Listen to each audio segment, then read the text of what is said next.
सज्जल जब देखती है कि सालार उदास, परेशान और खोया खोया रहने लगा है तो वो यही समझती है कि अलीज़े के असल किडनैपर्स अभी तक नहीं मिल सके। शायद यही वजह है।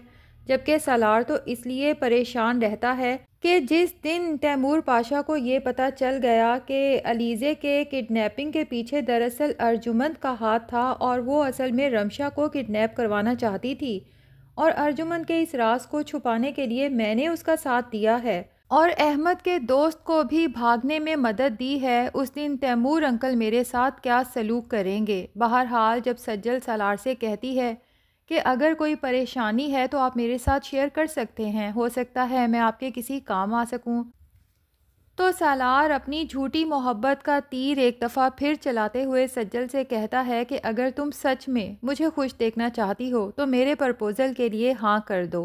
जिस दिन तुम मेरी दी हुई रिंग पहन के ऑफिस आओगी मैं समझ जाऊंगा कि तुमने मेरी मोहब्बत को एक्सेप्ट कर लिया है। सज्जल वहाँ से शर्माते हुए उठ के चल देती है और सालार को 100% यकीन हो जाता है कि सज्जल मेरे बिछाए हुए जाल में बिलाखर फंस चुकी है और मैं उमर शहरयार से शर्त जीतने के बहुत करीब पहुँच चुका हूँ। जबकि सज्जल घर जाती है तो सालार के ही ख्यालों में खोई रहती है।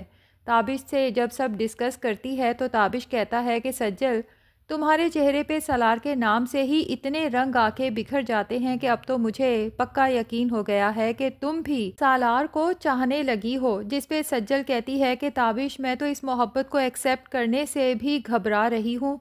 तुम जानते हो ना कि सालार और मेरी क्लास में कितना डिफरेंस है। ताबिश सज्जल को मोटिवेट करने के लिए कहता है कि क्लास डिफरेंस की बात ना करो, अगर ऐसा होता तो मैं और अलीज़े आज साथ ना होते। तो सज्जल फैसला कर लेती है कि अब मैं सालार की मोहब्बत को मज़ीद नहीं आजमाऊंगी। वो मेरी हर आजमाइश पे पूरा उतरा है, वो सच में बहुत बदल चुका है। दूसरी तरफ सालार उमर शहरयार से कहता है कि तुम सज्जल के बारे में बहुत बड़े बड़े दावे करते थे, बिलाखर वो मेरे जाल में फंस चुकी है।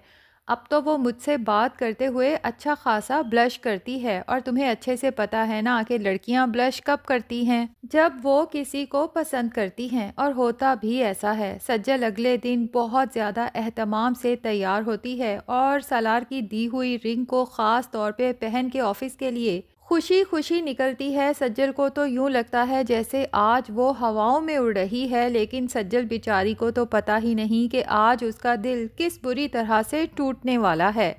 क्योंकि जैसे ही वो सालार के सामने जाती है, सालार उसके हाथ में अपनी दी हुई रिंग देखता है तो ज़ोर ज़ोर से हंस के सज्जल का बेतहाशा मजाक उड़ाता है और कहता है कि तुमने क्या सोचा था, तुम्हारे जैसी लोअर मिडिल क्लास लड़की के साथ मैं मोहब्बत करूंगा? सालार पाशा, तुमने मेरी ईगो हर्ट की थी और मैं तुम्हारे गरूर को पाश पाश करना चाहता था। एंड लुक एट यू, तुम्हें देख के साफ लग रहा है कि तुम सर से पांव तक मेरी मोहब्बत में बुरी तरह से गिरफ्तार हो चुकी हो। सालार की बातें हैं या खंजर, सज्जल का दिल इस बुरी तरह से जख्मी होता है। उसका दिल तो चाहता है कि जमीन फटे और वो उसमें समा जाए।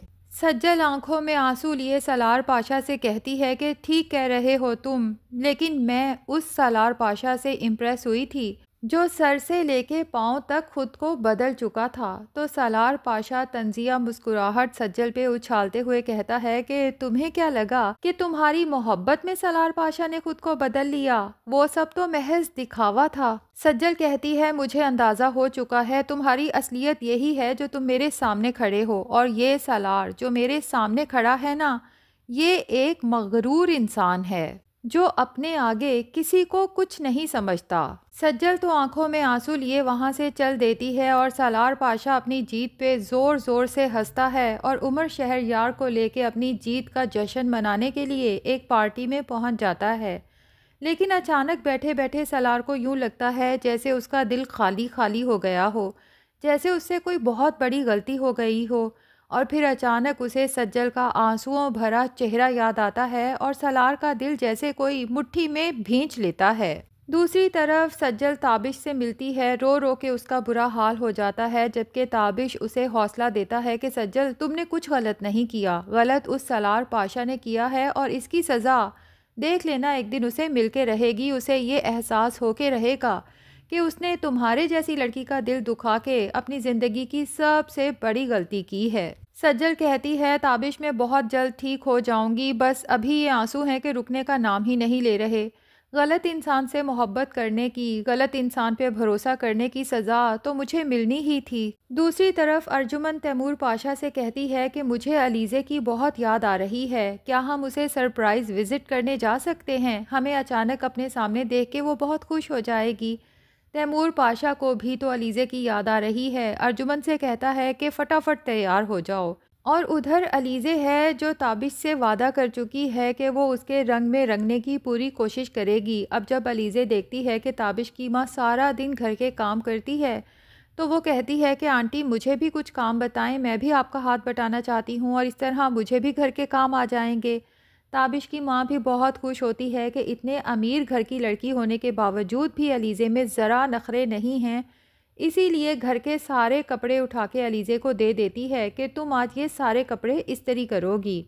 अब अलीज़े को तो इस्त्री आती ही नहीं, बहरहाल कोशिश करती है और अभी इस्त्री चलाती ही है कि उसका हाथ बुरी तरह से जल जाता है। इसी दौरान डोर बेल बजती है। ताबिश की माँ जाके गेट खोलती है तो अलीज़े के पेरेंट्स को देख के बहुत खुश हो जाती है, उन्हें अंदर लेके आती है और जैसे ही अर्जुमंद और तैमूर पाशा अलीज़े से मिलने के लिए आगे बढ़ते हैं तो अपनी बेटी को देखकर बहुत ज़्यादा परेशान हो जाते हैं, क्योंकि उनकी बेटी का हाथ बुरी तरह से जल चुका है।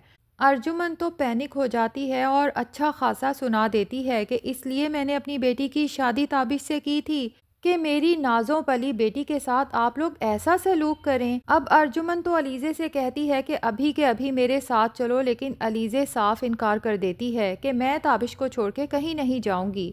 तैमूर पाशा और अर्जुमन गुस्से से वहाँ से निकलते हैं, जबकि अर्जुमन कहती है कि आपने देखा अलीज़े के साथ क्या हो रहा है, इसी डर से मैं ताबिश के साथ उसकी शादी के खिलाफ थी। तैमूर पाशा को भी ताबिश पे बहुत गुस्सा है और वो कहता है कि जो कुछ अलीज़े के साथ हुआ है इसका जवाब तो ताबिश को देना ही पड़ेगा। अर्जुमन तो बहुत खुश होगी कि शायद तैमूर पाशा अलीज़े का ताबिश से रिश्ता ही ख़त्म कर दे, लेकिन तैमूर पाशा अपनी बेटी की कन्वीनियंस को सोचते हुए एक बड़ा घर नौकर चाकर उसे गिफ्ट करने वाला है और ताबिश की एक नहीं सुनेगा कि तुम्हारी खुददारी अपनी जगह, लेकिन मैं अपनी बेटी को इस तरह तकलीफ में नहीं देख सकता। और उधर राबिया तैमूर पाशा से एक बार फिर रमशा और सालार की शादी की बात कर चुकी है। रमशा को जब ये पता चलेगा तो वो तो बहुत खुश होगी, क्योंकि उसे 100% यकीन है कि जब तैमूर पाशा सालार से कहेगा मेरे साथ शादी के लिए, तो सालार चाहते हुए भी इनकार नहीं कर पाएगा। और सालार को आगे चल के एहसास होने वाला है कि वो सज्जल से झूठे प्यार का ड्रामा करते करते पता ही नहीं चला कब उसकी सच्ची मोहब्बत में गिरफ्तार हो चुका है। लेकिन अब वो किस मुंह से सज्जल से कहेगा कि वो सचमुच उसे चाहने लगा है, क्योंकि सज्जल तो अब मर के भी सालार पे एतबार नहीं करेगी। तो नाजरीन, क्या लगता है सालार जो तैमूर पाशा को किसी बात का इनकार नहीं कर सकता, उसके कहने पे रमशा से शादी के लिए तैयार हो जाएगा या नहीं? कमेंट सेक्शन में अपनी राय का इजहार ज़रूर करें और अगर हमारे चैनल पे नए हैं तो प्लीज़ चैनल को भी सब्सक्राइब कर लें।